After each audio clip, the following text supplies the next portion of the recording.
সব ব্যাপারে তার পারমিশন চাই। 3 মাস ধরে কোনো কাজকর্ম করতে হবে না, সারা দেশে শুধু ইলেকশন করলেই হয়ে যাবে। যার ইলেকশন হয়ে গেছে সে নাক ডেকে ঘুমোচ্ছে, আর যার ইলেকশন হয়নি তারা রোদ্দুরে ঘুরে ঘুরে বেড়াচ্ছে। আর ইলেকশন কমিশন বিজেপি যা বলছে তাই শুনছে।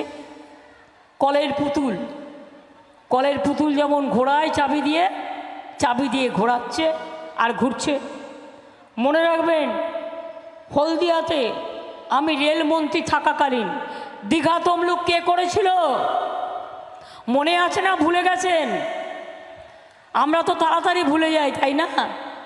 দীঘা তমলুক করে দিয়েছিল কে? মনে পড়ে? নামটি মনে পড়ে? 9 মাসের মধ্যে করে দিয়েছিলাম দীঘা তমলুক। মাথায় রাখবেন, আমি না থাকলে কোনো দিন দীঘা তমলুক হতো না।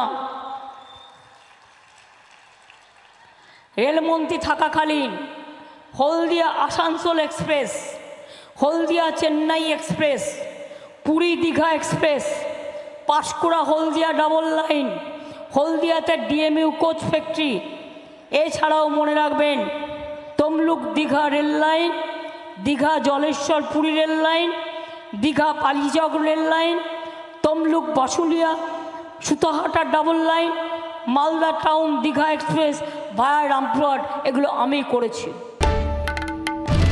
বাংলার আওয়াজ, বাঙালির আবেগ, জি 24 ঘন্টা।